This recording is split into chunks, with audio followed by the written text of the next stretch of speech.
Okay. It is a wonderful pleasure to welcome Marissa Mulder to this podcast. She is a singer-songwriter and cabaret performer based in New York City. How are you today, Marissa? Thank you for joining us. I'm I'm good. Thank you for having me. I'm happy to be here. Great. I should like to begin by asking you about the music scene in the Great Big Apple where you belong. Sure. Well, it's a wonderful scene and it certainly slowed down a lot during COVID, but it's definitely back. It's on its way back and yeah, it's a great place for jazz and cabaret. I do a lot of cabaret singing in smaller clubs, more intimate clubs, and there's lots of those in New York City. um, and lots of different opportunities, open mics and jazz clubs, places where you can sit in and just go take it in. So it's been a wonderful adventure. I've been in New York City since about 2007. Oh, So I've been there quite a while. And yeah, I have several places I love to play, and a few have closed over the years. There's always seems to be rooms that are kind of dying off, but then new ones are being born. So there's still plenty of venues for live music. that's awesome. Yeah. So, how has New York revived itself after COVID-19?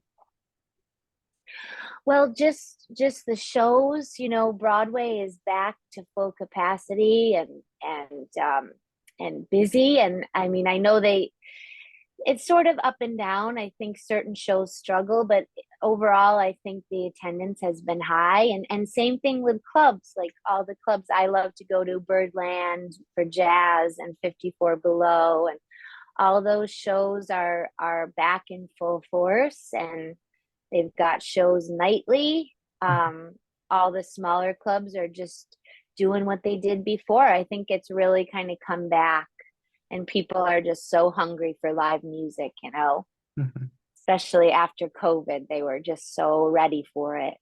mhm. Yes. Assuming that you perform during the nighttime, what's the best part about performing after the sun has set, and what would be the most difficult challenge? Yeah, well, I always perform in the evening, and I love being a cabaret artist because um, it's just such an intimate thing, and I like smaller spaces. So I sing a lot of emotional material. So the nighttime sort of welcomes my flair and what I do, and the intimacy of what I do. I travel. I don't have a car in the city, so I take the subway, and my musicians sometimes ride with me. Sometimes I travel home late, and that can be a little challenging. Sometimes if it's very late, I'll take a taxi or an Uber, and I'm just always schlepping around to different gigs, both within New York City and I travel outside. So that can be kind of hard sometimes, just the getting there. But it's always so worth it. Mhm. And the sleep schedule can be quite hard to familiarize with, right? Yes. After doing a show, I find for me it's hard to get to sleep because of the adrenaline. Mhm. It's hard to just come home and go to sleep. I've found different ways to kind of unwind. Um, Breathing. I'm big into doing breathing exercises and breathing meditations, and meditating in general, yoga, things like this to kind of just come down. Reading helps. But yeah, sometimes I'm just wide awake after a show because of the excitement. Um, and it can be late nights for sure. And I've always had other jobs, unfortunately at this point, while I do make some of my income from singing, I don't make all of it from singing. So I have a couple other jobs as well, as many of my peers do, as artists in New York City, just trying to pay the bills, pay the rent, Mhm. and do what we love. Kind of cobble, you have to cobble a lot of things together sometimes to make it possible to live in New York City. Yeah, I hear you. So what are some of Yeah. the other jobs that you are undertaking? Sure. Well, since 2007, I've always loved children, so I've nannied. I've been a nanny for various families over the years. And luckily, they've been wonderful families who have been very understanding of my performing. So they've been very flexible with me. I've found the right families that allow me to sometimes, I'll travel to different parts of the country. In May, I was in London performing. So things just come up, and luckily, I have been with people that I think they like having someone like that be with their children. I think they like having a creative person working with their family, so they're willing to kind of deal with my schedule. I've done that for years. I mean, since 2007, I've nannied for many kids in the city, and that's been lovely. I have a job that's about fairly new that I've been with for about almost 2 years now, and it's a whole different kind of job where I help people who have experienced opioid overdoses. I actually travel to the hospital to sit with them and counsel them, provide emotional support and training to try to help keep them safe and help prevent a future overdose. So that's a completely different thing I've been doing. And both the nannying and working as a wellness advocate for these people that are struggling has really been given so much meaning to my life and to my singing. It's really enhanced my art as well. So I feel lucky that I get to do, other jobs that I feel passionate about as well as singing. Mhm. Yeah, and I think the topic of opioids have dominated the American news cycles for some years now. Yeah, Of course, there's the dimension of holding the pharmaceutical companies who produce these products liable and accountable. But there's also another dimension to it in that um, it's a it's a drug that people take when they're feeling really upset, when they're not feeling well. It's not a drug that you take like, what is it, like cocaine or marijuana in order to get a high or feel a buzz. It's a drug that you take right. when you have nothing going on for you. So is it something that yeah, you hear from these people whom you counsel the same way? Yes, I mean, I see all kinds of people that are all in very different situations. I've seen some people who have gotten hooked to the pills, to Oxy, Cotton, after maybe having surgery, and then they become addicted to the pills, they become dependent upon them.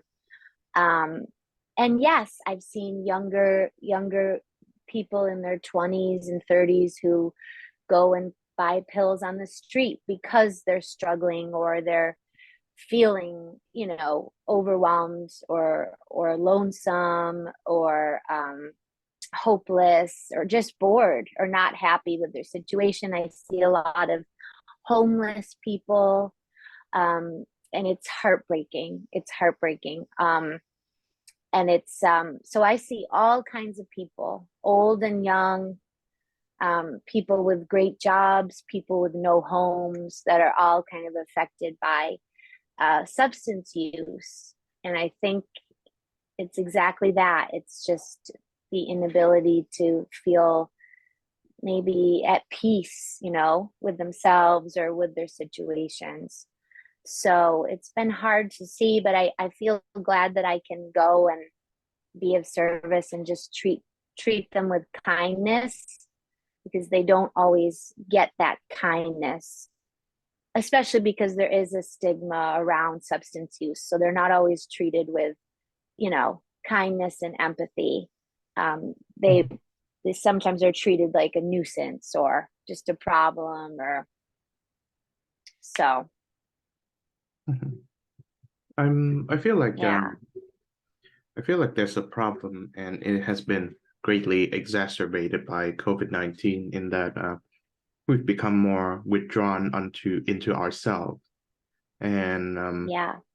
I think uh, there is there's an advantage to being in solitude where you get to reflect and contemplate and given living a kind of quasi monastic life, but taken too far, it becomes loneliness. And I think for the people who are, under the throes of substance abuse, opioid or otherwise, as well as those who are not, loneliness is something that we all experience. And it seems to me that uh, all the other means of connecting with others have failed, but music.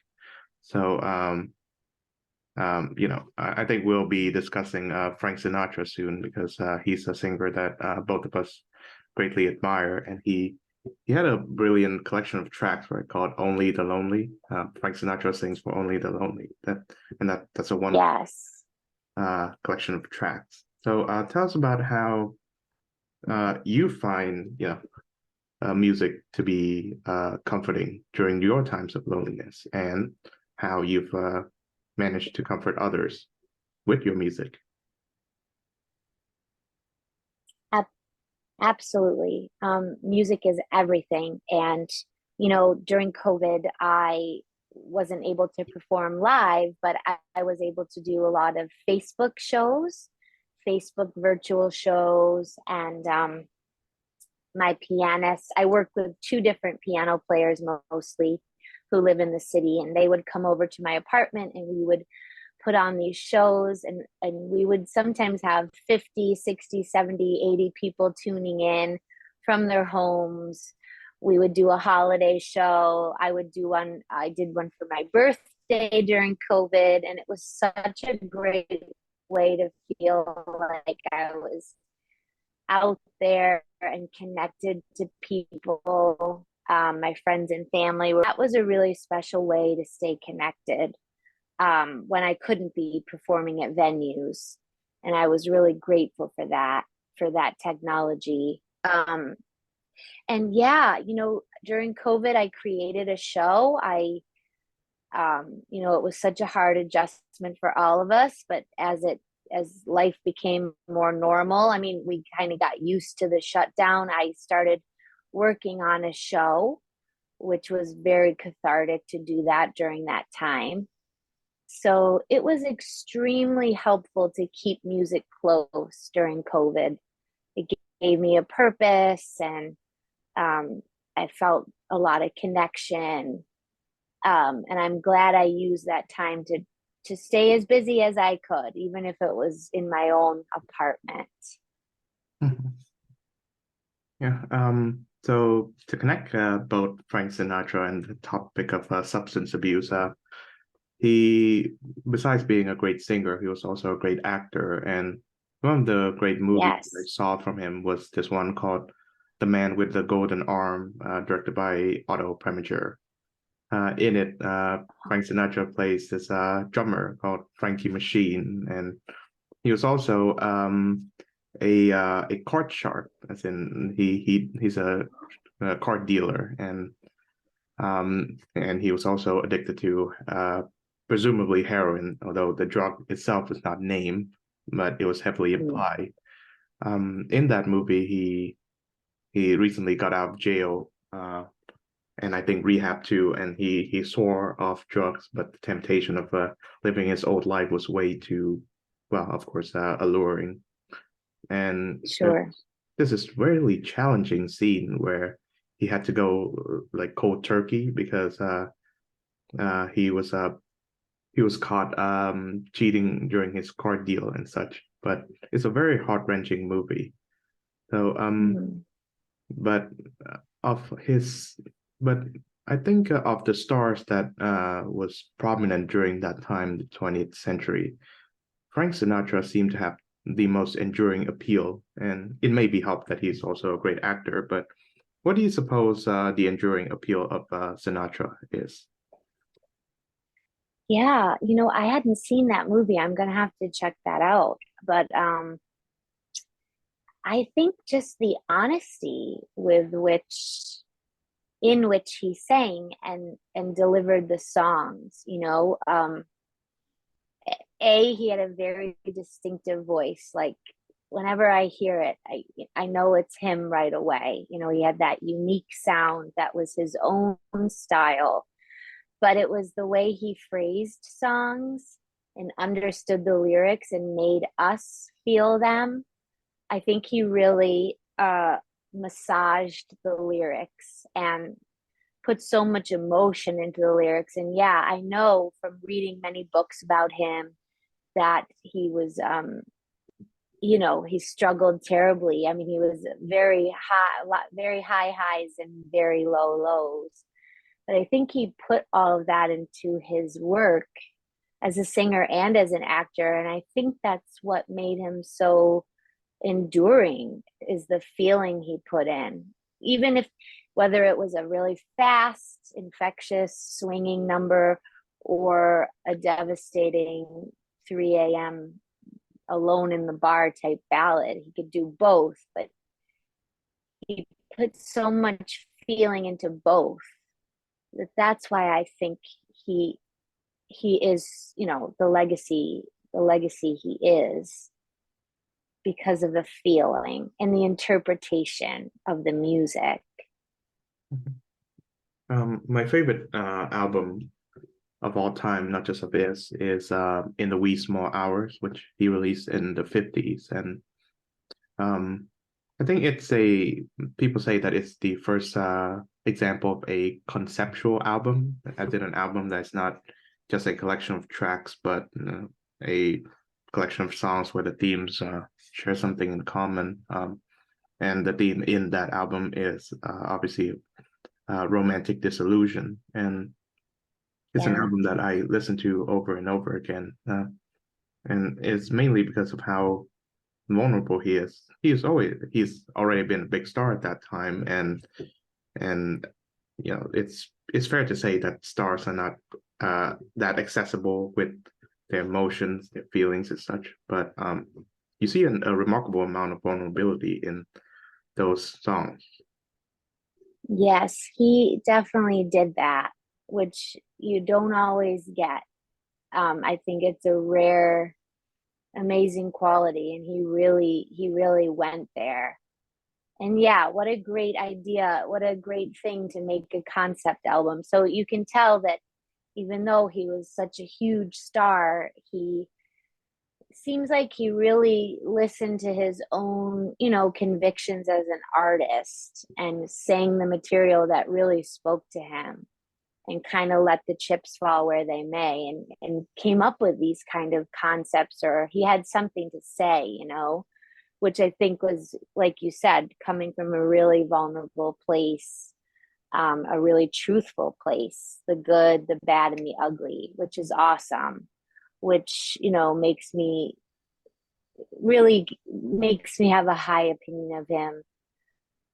And I think there's so much to learn from him as Mhm. a singer. Yeah, I think singers can learn so much from him. And I know he used to say that before he even attempted to sing a song, he would read the words, memorize the text, and deliver it almost like a monologue over and over again until he really understood what it meant to him, what he was saying, who he was talking to, and whatnot. Um, and that really comes through. So he was an interesting guy.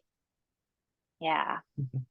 Yeah, I think that's the actor in him, manifesting Yeah, through the recording, right? Um, totally. it's it's I think it's a fair statement to say that if you make a career as a singer, then it doesn't translate well into the realm of acting. We've seen many successful singers who are not so successful as actors, and vice versa, Yeah. actors who are not successful as singers. Frank seems to have dominated both, and I think it's a remarkable thing. Right. So, I agree. I agree with you. um, as an aside, which version of New York, New York do you prefer? The Sinatra version or the Liza? I prefer the Sinatra version, although I do love Liza. But I think, yeah, I would have to say the Sinatra version. It just kind of feels, just kind of encapsulates what New York feels to me. Although both are wonderful, but it's fun at the Yankee games. Maybe you know this, but when the Yankees win, they play Frank, and when they lose, they play Liza, which isn't very nice to Liza, but I don't know. He just, for me, he kind of owns the song, which I think that's what he did with many songs. He kind of took, whenever he'd pick up a song, he kind of, it became his song. Oh yeah. Um, so speaking of Liza, obviously her most well-known performance is in Cabaret, and um, I think she may or may not have ruined Cabaret for everybody since uh, because whenever you think of cabaret performance, you think of the Kit Kat Club and I guess performances of a more titillating nature. So, and you kind of have to explain that no, I'm not doing what Sally Bowles is doing. Is that the case? Yes.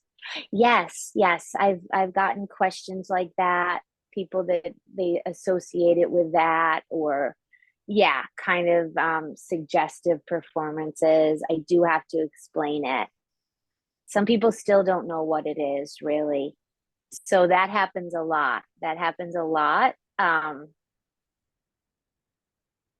And I just try to say, it can be so many different things. But for me, what it means is just really intimacy of the singer, the musicians. And I think of it as much more intimate than a big concert hall or a Broadway house or even singing with a symphony.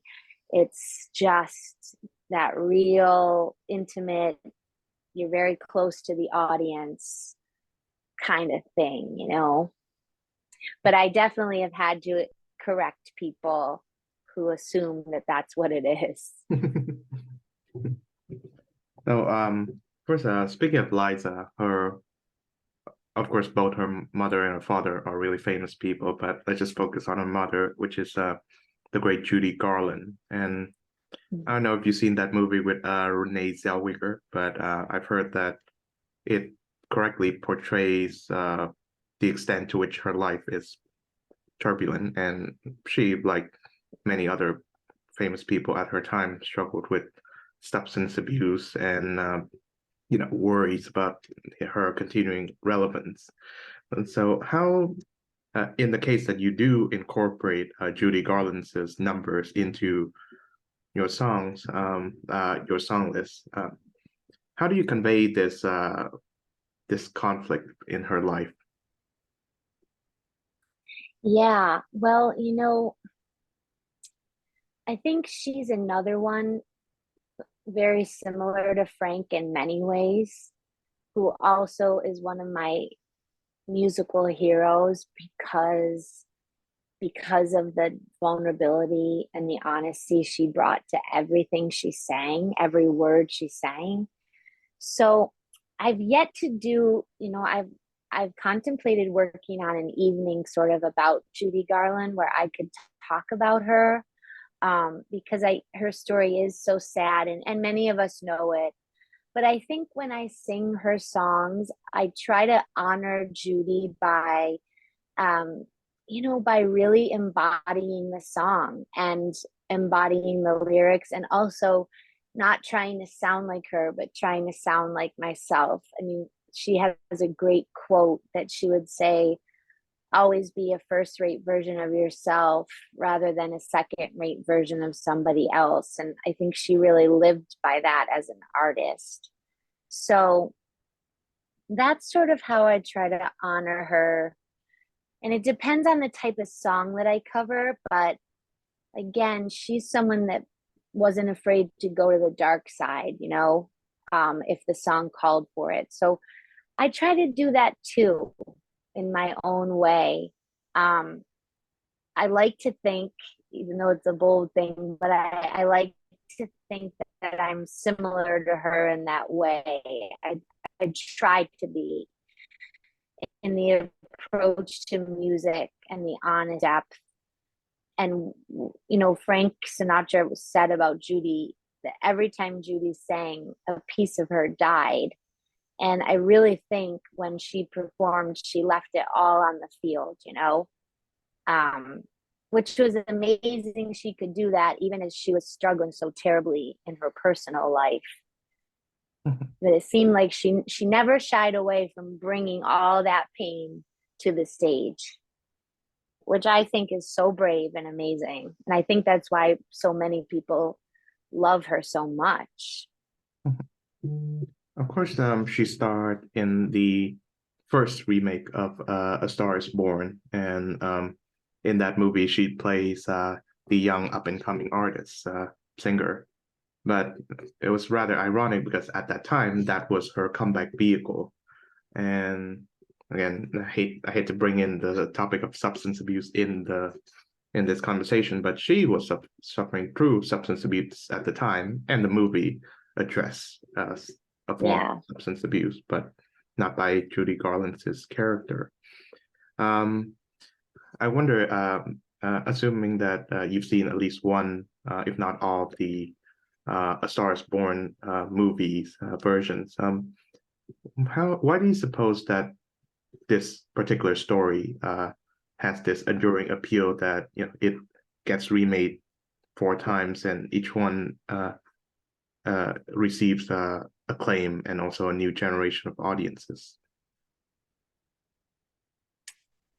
Yeah, I think that struggle must really speak to people. And, you know, the idea of trying to make it as an artist, trying to prove your worth or find your place. I don't think that ever gets old, that sort of determination to make it or follow through on a dream. Um, as far as all the substance use stuff, I think that's just something everybody can relate to, unfortunately, every generation. Um, and I think everyone, no matter what it is, struggles with something, you know, whether it's a substance or eating or their self-esteem or their confidence. You know, I think we all have our demons and we all struggle, and we like to see people rise above and shine, and I think that's what makes it appealing, you know, and the idea of A Star Is Born never goes out of style, really. Mhm. Yeah, another remarkable vocalist that also went through the same series of issues is Billie Holiday. And I would apply Frank Sinatra's description of Judy Garland to Billie 100-fold because Absolutely. I think even if in her songs that were meant to be joyful, I could still feel the aching pain behind her voice and her soul and her spirit. And what could be a more painful song than Strange Fruit? Um, and I wonder if the challenge of conveying the that that particular pain without, say, I suppose, sharing her, I guess her racial background applies to you. Yeah. Well, she's another one that I love so much. Yeah, she just was so special, you know, she was so special. And again, just completely a complete original. And like you said, so vulnerable and not afraid to do that. And the three of them have so much in common, you know, with their vulnerability on stage, but the you know, the turmoil of their lives. It's sort of a sad pattern. So again, I mean, I just think she's another masterclass in, you know, finding your own voice and your own interpretation, not trying to imitate somebody else or the way someone else does a song. That's not that's not interesting. It's what do you want to say? What does this make you feel? Why do I want to sing this song? What am I going to do different with this song? And just allowing the truthfulness of who I am, what I've been through, my struggles, and incorporating them into the song. Because I think in order to make something real, it can't be. It has to come from within. It has to come from within, from lived experience, and we all have our own struggles and joys. So again, she's just someone that inspires me to be the best. I don't know, the best Marissa I can be and the best artist I can be, and not shy away from what makes me unique, because she was so unique. Um, yeah.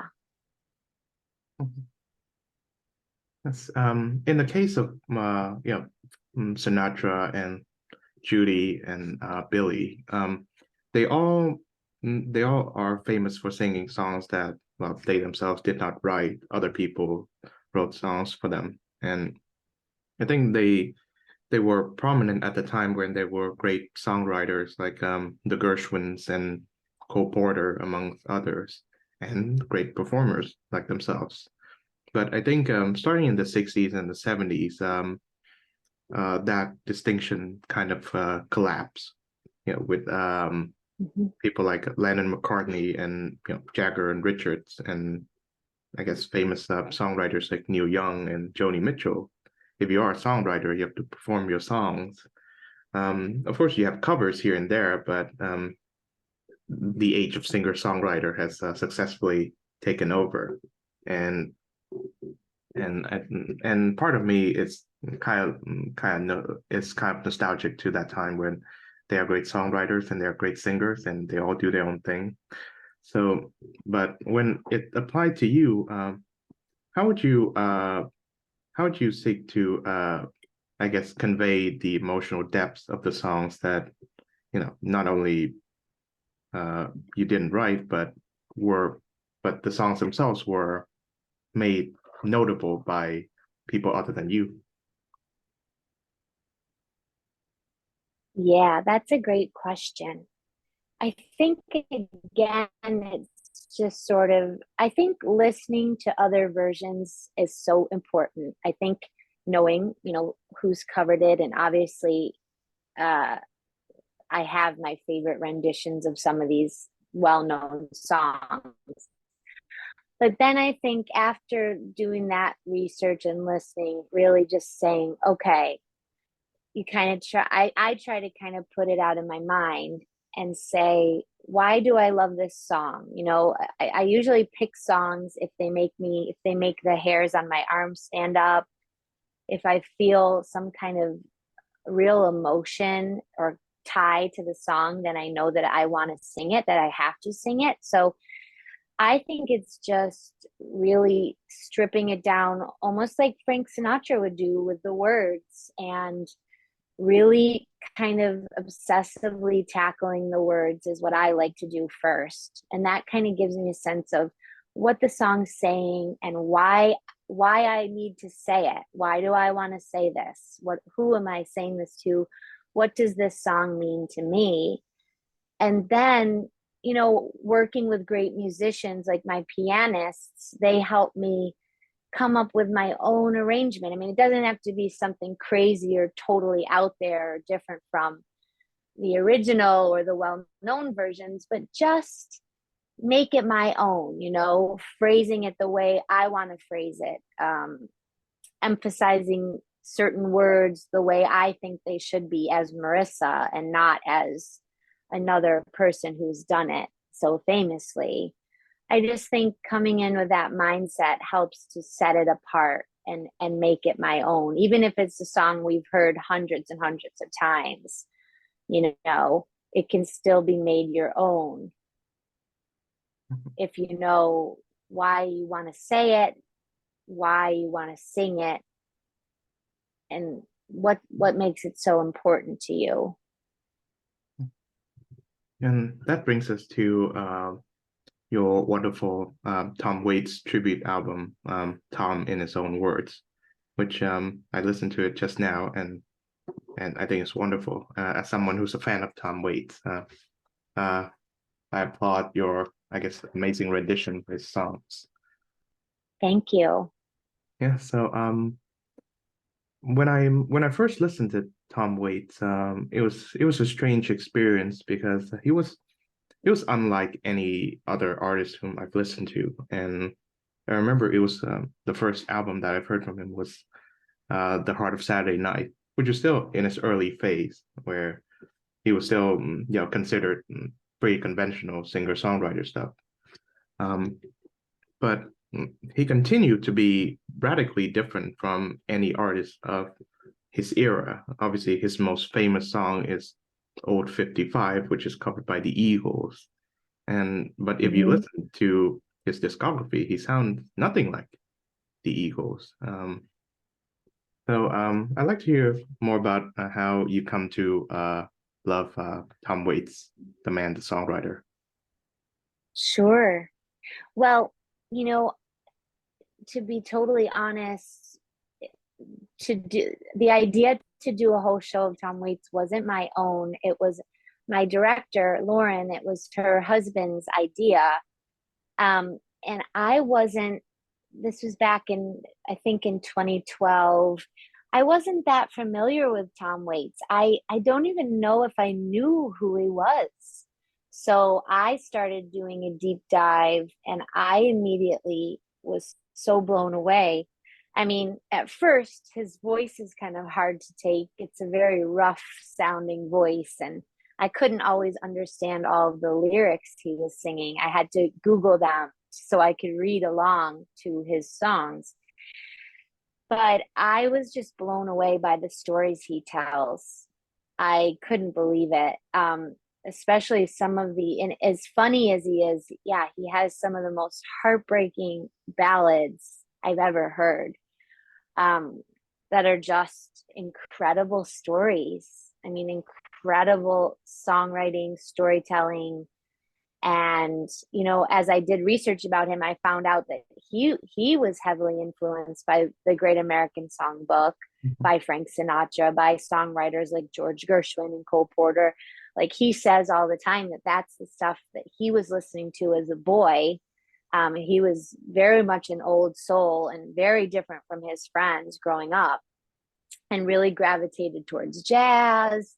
And you can really hear that in a lot of his stuff. I mean, he gets more experimental as the albums go on, but still, even in those albums, there are always a few songs that feel very much almost like they could be a standard from a different time. The format and the honesty, the purity of the words and the melodies, I think are very much from a different era of the Great American Songbook, some of them. Um, so that's what really struck me. And I just thought, wow, this can be a really great show, because not only are the songs so beautiful, but they'll be so different coming from a woman, with complete different instrumentation, or really stripped down, slowed down. We slowed a lot of the songs down, and the words are so moving. So it ended up being successful because of the strength of his writing, but just again allowing myself to take my time with the songs and present them as Marissa would, you know. Mhm. Yeah, it's amazing how, there have been like people who try to imitate his works, his songs, his style in many different genres, but nobody can ever quite capture his essence of his both quirky and bizarre and but at times like tremendously sad. Mm-hmm. In that album of yours, Tom in his own words, one of the closing tracks, I believe, uh, is your cover of "I'm Still Here," which is from my favorite Tom Waits album, Alice, and that is Mm-hmm. a wonderfully heartrending album. And when I read about the background of it, and it was found out about it was written from the perspective of Alice from Alice in Wonderland addressed to the author, Lewis Carroll. I mean, it perfectly combines that element of the bizarre and the heartbreaking for me. Absolutely. And that just shows how brilliant Tom Waits is. I mean, he's really a genius that is so creative and very literary, and I don't know, just a true artist that's willing to explore, deep deep relationships like that, complicated relationships like that, and write songs about it. I mean, it's amazing. I don't really know of anybody else who who is doing things like that. He's so unique. And yeah, when people try to imitate his sound or his style, that never really impresses me. Because that's his own persona, which I think he created kind of as a mask. Well, I think he was well aware he was doing it, but as far as his songs, like I have a friend, when she found out I was doing a Tom Waits show, she said, and she ended up doing one of her own, which was so different from mine, which was so cool. That's how much material he has. But she said his songs are an actor's dream, and they really are. There is so much there to work with as a performer, as a singer, as an actor, as an interpreter. You don't have to do an imitation of him. His songs have so much truth in them, and it's unbelievable. Mhm. I mean, I think just he's really in a league of his own, I think. Yes. I find that we share our admiration with Frank Sinatra and Tom Waits, despite them being very different personas, really. I cannot imagine Tom Waits performing a Frank Sinatra song or Frank Sinatra performing a Tom Waits song. I'm sure I'm sure there have been instances where that happened or almost happened. But Yeah, I'm reminded of this song, Ruby's Arms, of his Tom Waits' album Heart Attack and Vine. That is a wonderfully heartbreaking song about a soldier leaving his lover on a train because he's going to war. And I think what solidified the song's uniqueness for me is, of course, Tom Waits' voice. Whereas Frank Sinatra, it's obviously clear cut and refined. Tom Waits isn't, and he gets progressively more less and less refined in time. And whereas Frank Sinatra reminds you of Las Vegas and the high life, Tom Waits yeah, it's reminds you of the fringes of society, the people who frequent dive bars and the homeless man you see on the street. And in some ways, right. Tom brings you closer to what it must have been like living as these people. I can completely understand what you mean. And I agree with you in many aspects. That roughness about him and the persona, yeah, because he writes songs about broken people, all kinds of people, uh, people in pain, people on the fringes, like you said, outcasts. And I agree with what you say, but I also think that, Frank, he was so Las Vegas, Mhm. and that was a big part of him, but also he was a ballad singer. I mean, he could, at least for me, he can like cut a knife in my heart with the way he sings a ballad. So I think again, if Frank were have to if he had taken hold of some of Tom's songs, even a song like Ruby's Arms or Martha or Tom Trobert's Blues, I think he could have really, I think it would have been incredible just because of the strength of Tom's songwriting and the emotion. That's what I think is so brilliant about Tom. He does make us see them and really feel what he's trying to say, but the songs themselves are so strong that even if you take Tom out of the equation and you put it in the hands of an incredible interpreter like Frank, I don't know. I think he could have really done something special with some of Tom's ballads in particular. Mhm. Yeah, and of course, Frank knows a thing or two about living a rough life. Obviously, his background, he was in Hoboken, which I imagine must be pretty rough for him. And he is also remarkable in his early but firm stance towards racial integration. He famously refused to perform in any venue if the venue itself wasn't integrated racially, mm, and he was quite remarkable in his calls, towards civil rights advocacy and such. Yes, he was, which is really remarkable and very true to his convictions, which was amazing. Yeah, especially at that time. That was really great to learn about and see.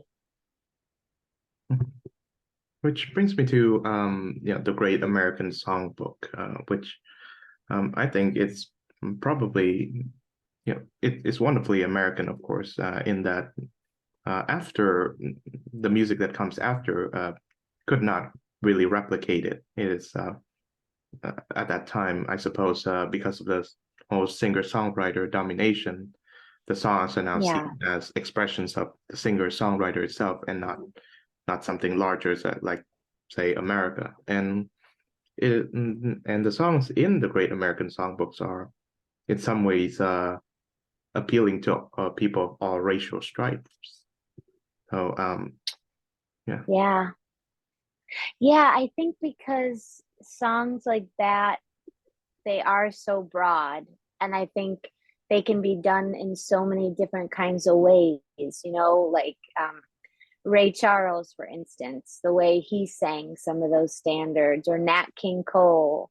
I mean, you could have so many different takes on those songs, different arrangements. You could jazz them up, you could strip them down to just piano, you could play them very, very much as they were written, or you could take liberties, as many jazz artists do. So, yeah, I think that's why they have such a broad appeal to all different backgrounds and races and cultures. That's an amazing thing about them. They're so well written, you Mhm. know, and they're universal, and they still are in many ways, even though they're not as in fashion as they were. They're still, especially in New York City, there's a huge place for standards, and obviously the older generation loves to hear those songs, but even the younger generation, up and coming singers, I see them being overjoyed to discover some of these songs, and you know start to learn them themselves and put their own stamp on them. And I think that's how we kind of keep moving the songs forward as the years go by, introducing them to younger people.